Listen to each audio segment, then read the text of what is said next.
Bon Dieu de bon Dieu de bon Dieu. C'est peut-être le bon endroit pour s'exprimer ainsi. Voilà. Écoutez, merci sincèrement pour cet hommage. Ça me fait très plaisir de recevoir un prix dans la catégorie Essai. Pourquoi? Parce qu'il y a beaucoup de gens qui ont vu mon travail de photographe. Et cette fois-ci, c'est vraiment différent. C'est un livre qui était important pour moi. C'est un livre qui marque aussi un point marquant dans ma vie. J'accepte cet honneur avec beaucoup d'humilité, sachant très bien qu'il est en fait le résultat du travail de toute une équipe qui m'a accompagné durant ces 25 dernières années. C'est des gens qui ont accepté, un peu comme moi, de laisser une partie de leur vie derrière. Et ça, en fait, pour défendre une cause que nous, on trouve vitale, le respect, bien sûr, de l'environnement et, je dirais, le respect de la vie sous toutes ses formes. L'Odyssée des illusions, c'est un livre qui est important pour moi et qui marque vraiment un tournant dans ma vie. J'apprécie donc encore davantage l'honneur que vous lui rendez, parce que c'est, il faut le dire, un ouvrage qui vient de loin. Ce livre, au point de départ, devait pas être ce livre-là. Avec mes éditeurs, que je remercie d'ailleurs pour leur grande ouverture, nous avions convenu qu'il allait être un simple recueil de photos, avec des belles légendes. Mais j'ai été, comment dire, happé par quelque chose de beaucoup plus fort quand je suis rentré dans les souvenirs de ces missions, dans les journaux de bord. Et j'ai ressenti cette espèce de devoir de vérité. Et c'est là où le livre a pris une autre tournure. Et j'ai accepté, je dirais, de laisser tomber les palissades entre le lecteur éventuel et moi. Et ce livre est devenu, à ce moment-là, un voyage intérieur, je dirais, que je voulais partager avec le public. Et je dirais un cri du cœur sincère. Donc, vous l'avez bien traduit. En fait, à l'origine, tout a changé quand on m'a posé une simple question. Un jour, une recherchiste de télévision m'a demandé « Et si tout cela était à recommencer ?» D'abord, je me suis senti un petit peu vieux parce que quand on pose ce genre de questions-là, c'est parce qu'on est déjà avancé. Mais ça m'a fait réfléchir beaucoup, en fait. J'ai revisité, si on veut, le côté souvent caché des grandes missions. J'ai compilé le prix de tous ces efforts et j'ai regardé un peu, comment dire, ce qui restait de moi après toutes ces années. Et pour la première fois de ma vie, j'ai osé un certain bilan. Face à moi-même, avec vraiment le plus de franchise possible et de sincérité, j'ai osé m'avouer cette réponse pourtant qui était claire, limpide, comme une évidence, je dirais même une certitude.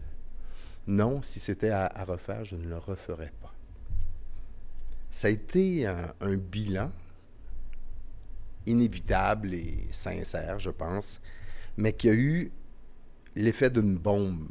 Et c'est vraiment à ce moment-là que le livre ne pouvait plus être un simple recueil de photos. J'ai eu le très grand privilège de parcourir la planète. J'ai vu et analysé les grands drames environnementaux, mais j'ai aussi ressenti toute la puissance de la simple beauté du monde. Je ne pouvais pas sacrifier une partie de mes sentiments pour le simple plaisir des lecteurs et des amateurs de belles images. Je devais absolument respecter ce devoir de vérité. Évidemment, durant toutes ces missions, il y a eu des moments de pure euphorie, des instants de bonheur indescriptibles. Il y a eu des avancées scientifiques étonnantes aussi réalisées durant nos aventures en mer étrangère. Et beaucoup de beaux moments où on avait le sentiment de victoire face à l'impact de nos missions. Mais en même temps, quand je regardais tout ça, je me rendais compte qu'il y avait un fort prix à payer pour n'être en fait qu'une sorte de pourvoyeur de rêves. Vous savez, on en vit souvent l'image de l'explorateur qui voyage à travers le monde Et on rêve tous d'une vie en cavale. Mais il y a un réel prix à payer pour ça. Et c'est ce que j'ai accepté, un peu en me questionnant, de partager avec les lecteurs. Parce que ce bilan, ce qu'il a révélé, en fait, c'est que tout, absolument tout ce que je possédais a été un peu sacrifié pour la cause. Pour cette mission qui était peut-être trop grande au point de départ ou trop ambitieuse pour qui j'étais. Évidemment, je ne parle pas de biens matériels ou d'argent, bien que.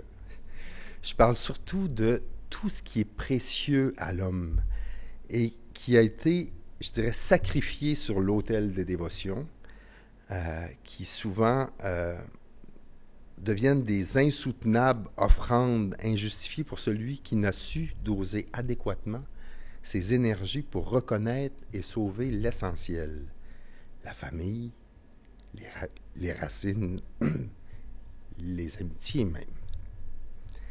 L'absence, bien souvent, provoque les sécheresses émotives qui flétrissent les racines de l'âme, et celles de ceux et celles de ceux et... les racines de l'âme de ceux et celles qui nous attendent souvent en vain au quai des solitudes. Mais vous savez, j'aime la vie. Rien ne me touche autant que la nature dans toute sa splendeur, son équilibre, sa force silencieuse. Optimiste de nature, j'aurais souhaité un livre avec une belle conclusion. En fait, moi, je rêvais d'être un prophète de bonheur. J'aurais aimé ça, vous transmettre une preuve tangible que tout est en train de changer pour le mieux.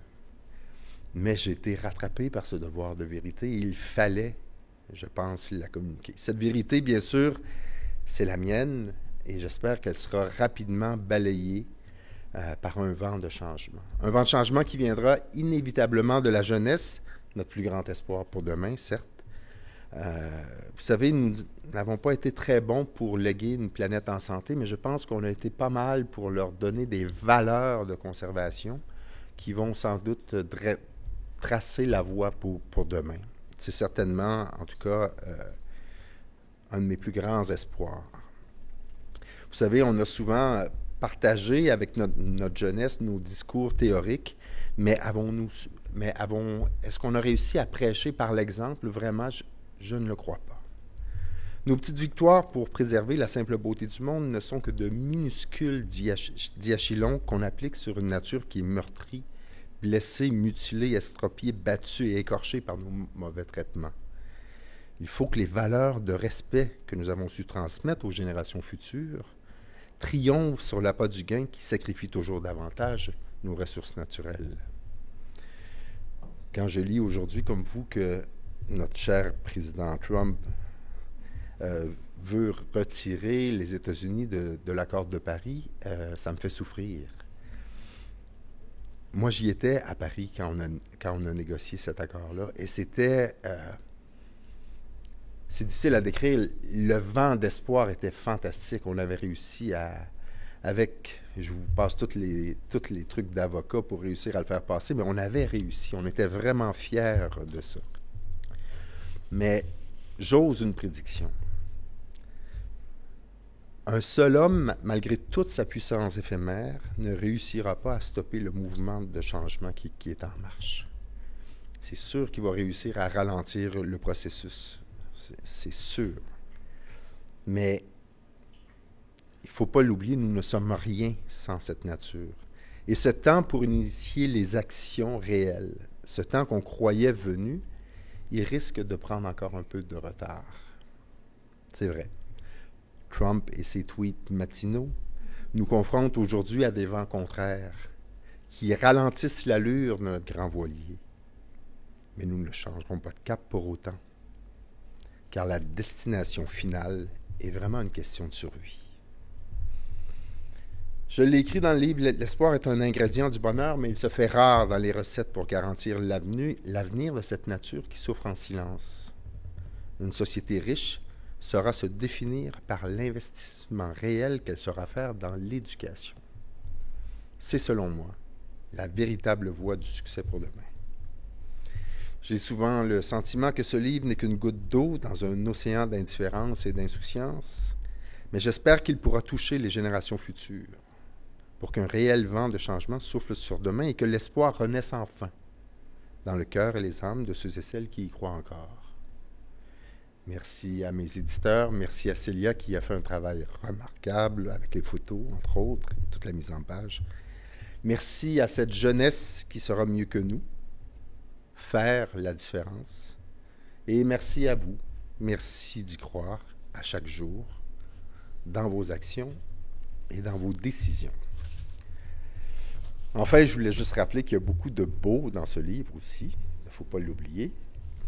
J'espère que la beauté de ces photos et la description de ces paysages d'aventure sauront vous faire aimer cette nature, car on a souvent tendance à vouloir protéger ce que l'on aime. Ce livre aura alors peut-être, en partie du moins, réussi à marquer le temps d'une certaine urgence d'agir pour enfin protéger ce qu'il reste de nous.